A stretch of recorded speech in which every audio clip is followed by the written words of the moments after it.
Start.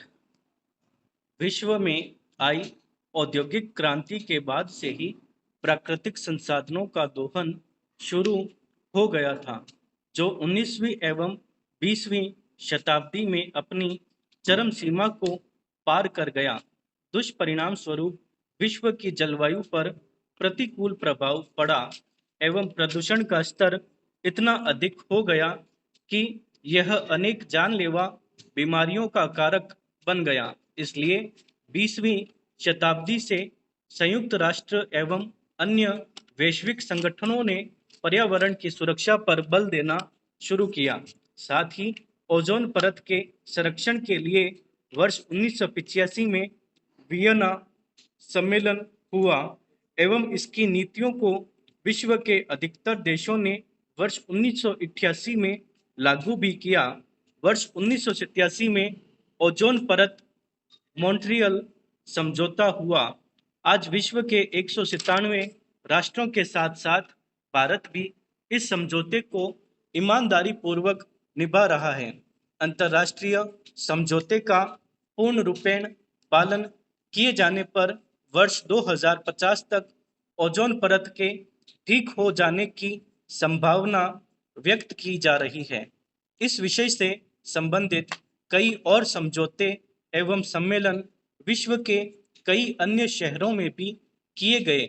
वर्ष 1997 में Japan में क्योटो प्रोटोकॉल में तय किया गया कि विकसित देश पृथ्वी के बढ़ते तापमान से दुनिया को बचाने के लिए अपने यहाँ ग्रीन हाउस गैसों के उत्सर्जन में कमी लाएंगे।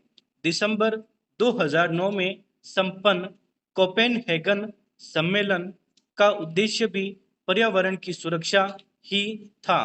वर्ष 2014 में संयुक्त राष्ट्र पर्यावरण कार्यक्रम द्वारा जारी की गई रिपोर्ट के अनुसार परिवहन, इमारत एवं औद्योगिक क्षेत्रों में ऊर्जा दक्षता के उपाय अपनाकर प्रतिवर्ष भारत सहित अमेरिका, चीन, ब्राजील, यूरोपीय संघ एवं मेक्सिको में वायु प्रदूषण से होने वाली 1 लाख मौतों पर वर्ष 2030 तक रोक लगाई जा सकती है।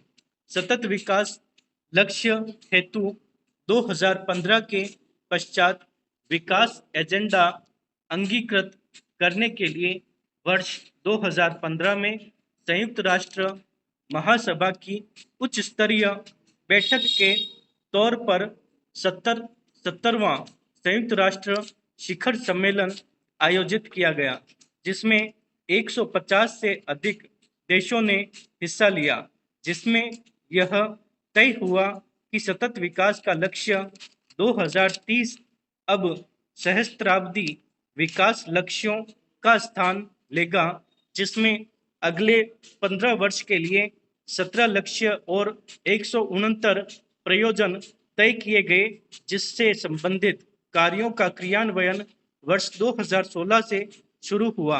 सतत विकास लक्ष्यों का उद्देश्य गरीबी और भूखमरी को समाप्त करना तथा लिंग समानता सुनिश्चित करने के अतिरिक्त सभी को सम्मानित जीवन का अवसर उपलब्ध कराना है।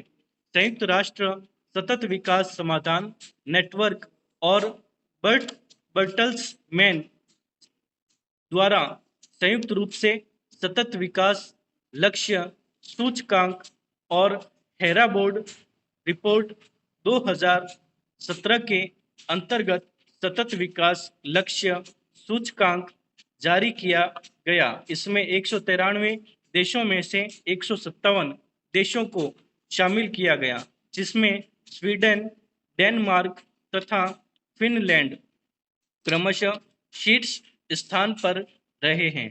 अफ्रीकी देशों की स्थिति अच्छी नहीं पाई गई है।